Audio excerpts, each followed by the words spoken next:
Hello friends, आप सभी का स्वागत है आपके अपने चैनल अप्पी जीके में। और आज की इस वीडियो में हम प्रमुख योजनाओं से क्वेश्चन लेकर आए हैं।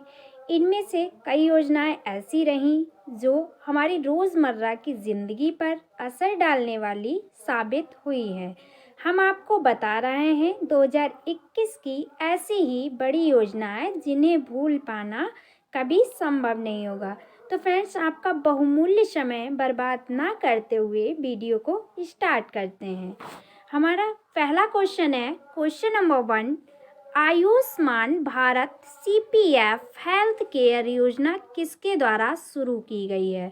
तो जो Ayushman Bharat CPF health care योजना है, ये केंद्रीय गृह मंत्री, तो केंद्रीय गृह मंत्री कौन है? अमित शाह, इनके द्वारा इस योजना को लॉन्च किया गया है। यानी कि इस क्वेश्चन को ऑप्शन नंबर डी करेक्ट है। केंद्रीय गृह मंत्री अमित शाह ने केंद्रीय सशस्त्र पुलिस बलों के कर्मियों के लिए आयुष्मान भारत सीएपीएफ स्वास्थ्य योजना की शुरुआत की। ये योजना कब प्रारंभ हुई? तो 2 नवंबर से सभी राज्यों और केंद्र शासित प्रदेशों में चरणबद्ध तरीके से शुरू की गई। कब? तो 2 नवंबर को। इसकी तारीख भी आप याद रखिएगा। इस योजना का करीब 35 लाख सीपीएफ कर्मी लाभ उठा सकेंगे। कितने?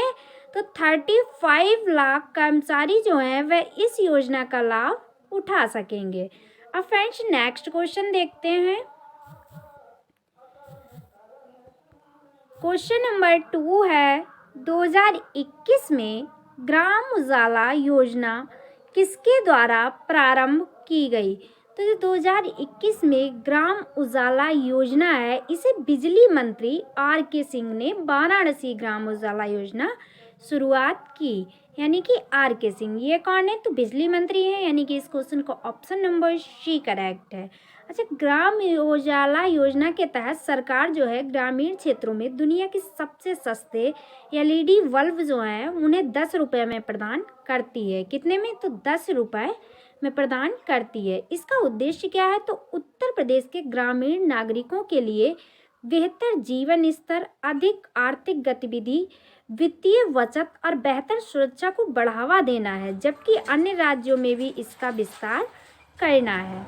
अब नेक्स्ट क्वेश्चन, क्वेश्चन नंबर 3 है हमारा, रेल कौशल विकास योजना की शुरुआत किसने की? तो जो रेल कौशल विकास योजना है, इसकी शुरुआत जो है वह योजना रेल मंत्री द्वारा की गई। यानी कि इस क्वेश्चन को ऑप्शन नंबर बी करेक्ट है।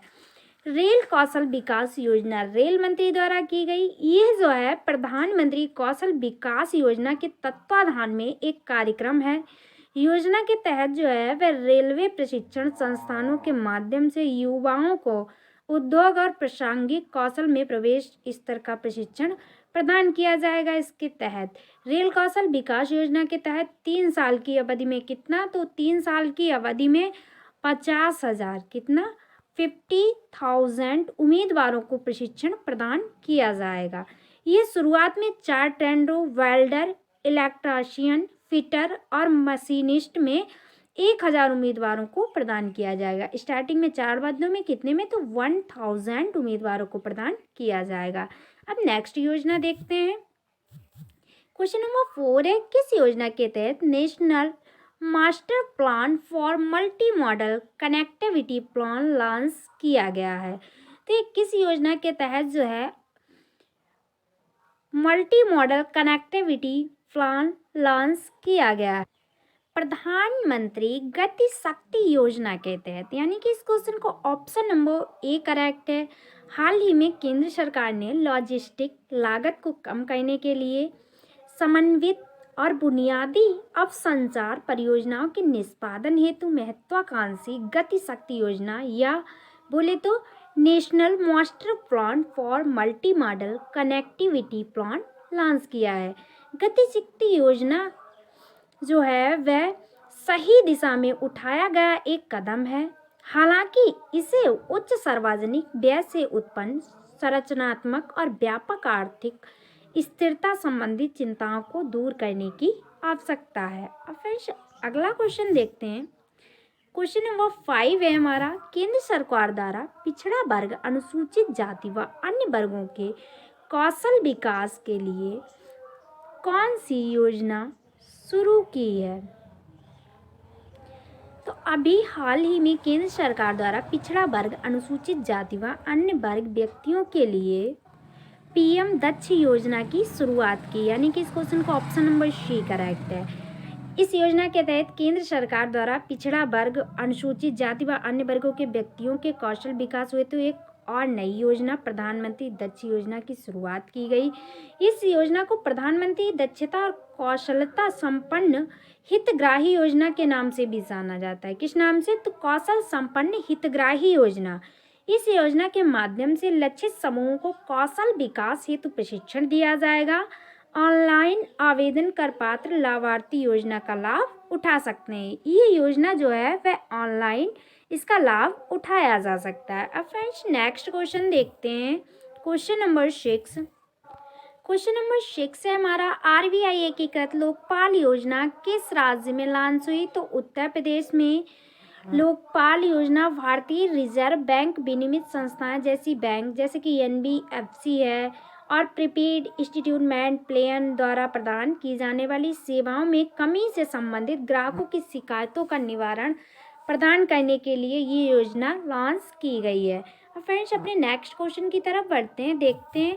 क्वेश्चन नंबर 7 है, आरबीआई खुदरा प्रत्यक्ष योजना किसके द्वारा शुरू की?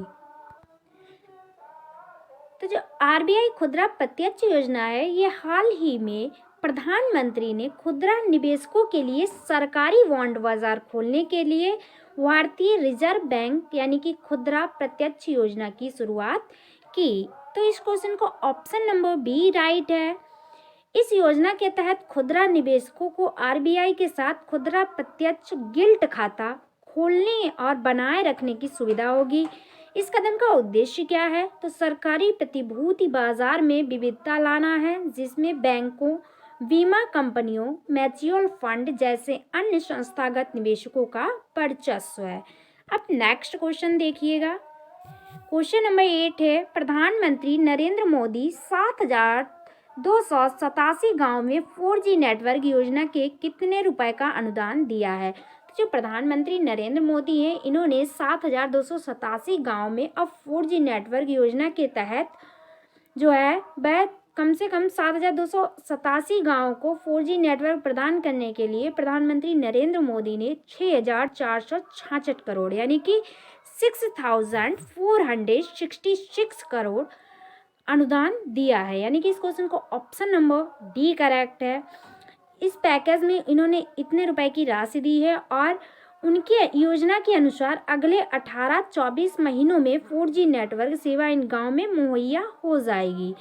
अच्छा फ्रेंड्स, जो इन बात हुई है इन 5 राज्यों में मुहैया किया गया है, किन किन गाँव के राज्यों में, तो मैं उन राज्यों के आपको नाम बता देती हूँ, जैसे कि आंध्र प्रदेश, छत्तीसगढ़, झारखंड, महाराष्ट्र और ओडिशा के आकांक्षी जिलों के दूरस्थ और वंचित क्षेत्रों में मोबाइल सेवाएं प्रदान करने का प्रस्ताव डिजिटल कनेक्टिविटी को बेहतर करेगा। ठीक है, इन राज्यों के गाँव में ये योजना प्रदान की जाएगी। अब फ्रेंड्स क्वेश्चन नंबर 9 की तरफ बढ़ते हैं। क्वेश्चन नंबर 9 है हमारा, आयुष्मान भारत डिजिटल मिशन की शुरुआत किसने की? तो जो आयुष्मान भारत डिजिटल मिशन है, इसकी शुरुआत प्रधानमंत्री नरेंद्र मोदी ने की, यानी कि इस क्वेश्चन का ऑप्शन नंबर सी करेक्ट है। प्रधानमंत्री नरेंद्र मोदी ने वीडियो कॉन्फ्रेंसिंग के माध्यम से आयुष्मान भारत डिजिटल की शुरुआत की। इस पहल का राष्ट्रव्यापी रोल आउट राष्ट्रीय स्वास्थ्य द्वारा आयुष्मान भारत प्रधानमंत्री जन आरोग्य योजना की तीसरी वर्षगांठ के अवसर पर किया गया। कौन सी? तो तीसरी वर्षगांठ के अवसर पर ये मनाया गया। अच्छा, आयुष्मान भारत और भारत की एक प्रमुख योजना है, ये भारत की सबसे प्रमुख योजना है जिसे सार्वभौमिक स्वास्थ्य कवरेज के दृष्टिकोण को प्राप्त करने के लिए राष्ट्रीय स्वास्थ्य नीति 2017 की सिफारिश के अनुसार शुरू किया गया। किसकी? तो 2017 की राष्ट्रीय नीति के अनुसार इस योजना को शुरू किया गया है और इस मिशन को राष्ट्रीय डिजिटल यानी कि स्वास्थ्य मिशन के रूप में भी जाना जाता है। शॉर्टकट में बोले तो NDHM के नाम से भी इसे जाना जाता है। अब फ्रेंड्स नेक्स्ट क्वेश्चन नंबर 10 है, प्रधानमंत्री आत्मनिर्भर स्वास्थ्य भारत योजना की शुरुआत किस महीने में हुई? तो जो प्रधानमंत्री आत्मनिर्भर स्वास्थ्य भारत है, इसकी शुरुआत अक्टूबर 2021 में हुई, यानी कि इस क्वेश्चन का ऑप्शन नंबर सी करेक्ट है। अक्टूबर 2021 में प्रधानमंत्री मोदी ने PM Ayushman Bharat health infrastructure mission की शुरुआत की थी। इस योजना की घोषणा केंद्रीय बजट 2021-22 में की गई थी। अच्छा, इस योजना का उद्देश्य क्या था? तो इसका उद्देश्य था देश के सुदूर हिस्सों में प्राथमिक, माध्यमिक और तृतीयक देखभाल स्वास्थ्य प्रणालियों की क्षमता विकसित करना है। ये योजना केंद्र सरकार द्वारा वित्त पोषित है और इसके लिए लगभग 64,180 करोड़ रुपए का परिव्यय निर्धारित किया गया। कितना? तो 64,180 करोड़ रुपए का। अब फ्रेंड्स नेक्स्ट क्वेश्चन देखते हैं। क्वेश्चन नंबर 11 है, सभी शहरों को कचरा मुक्त बनाने के लिए कौन सी योजना की शुरुआत हुई? तो सभी शहरों को कचरा मुक्त बनाने के लिए स्वच्छ भारत मिशन शहरी 2.0 योजना की शुरुआत की गई, यानी कि इस क्वेश्चन को ऑप्शन नंबर डी करेक्ट है। स्वच्छ भारत मिशन शहरी 2.0 सभी शहरों को कचरा मुक्त बनाने के लिए शुरू किया जा रहा है। इसके अलावा इसमें अमृत के तहत न आने वाले शहरों में दूषित और काले पानी के प्रबंध को सुनिश्चित किया जाएगा। साथ ही इसके तहत सभी शहरों के स्थानीय निकायों को ओडीएफ और 1 लाख से कम जनसंख्या वाले को ओडीएफ प्लस के रूप में तैयार करने की योजना है, ताकि शहरी क्षेत्रों में सुरक्षित स्वच्छता के लक्ष्य को पूरा किया जा सके। अब फ्रेंड्स इस वीडियो का लास्ट क्वेश्चन की तरफ चल रहा है हम लोग। इस वीडियो का लास्ट क्वेश्चन है, क्वेश्चन नंबर 12 है, अमृत 2.0 योजना के तहत किसने शहरी स्थानीय निकायों में सभी घरों में पेयजल की आपूर्ति को पूरा करने का लक्ष्य है? तो अमृत 2.0 योजना है, इसके तहत कितने शहरी स्थानीय निकायों में सभी घरों में पेयजल की आपूर्ति को पूरा करने का लक्ष्य है? तो ये है 4,700, यानी कि इस क्वेश्चन को ऑप्शन नंबर सी करेक्ट है। इस योजना का लक्ष्य 4,700 शहरी स्थानीय निकायों में सभी घरों में पेयजल की आपूर्ति करना है। इसके तहत इन शहरों में 2.68 कितना? तो 2.68 नल कनेक्शन और 500 अमृत शहरों में सीवरेज और सेप्टेज का 100% कवरेज होगा। इससे शहरी क्षेत्रों में करीब 10.5 करोड़ लोगों को लाभ होगा। अमृत 2.0 में सर्कुलर इकोनॉमी के सिद्धांतों के तहत काम किया जाएगा। ये सतह और भूजल निकायों के संरक्षण और कायाकल्प को बढ़ावा देगा।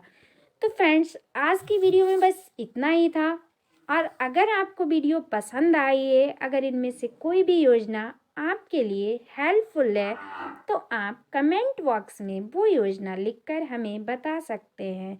तो थैंक्स फॉर वॉचिंग। इसी तरह आप हमें सपोर्ट करते रहिए, हम आपको सपोर्ट करते रहेंगे। मेहनत हमारी है और कामयाबी आपको ही है। वीडियो को लाइक करिए, शेयर करिए और सब्सक्राइब करिए। धन्यवाद।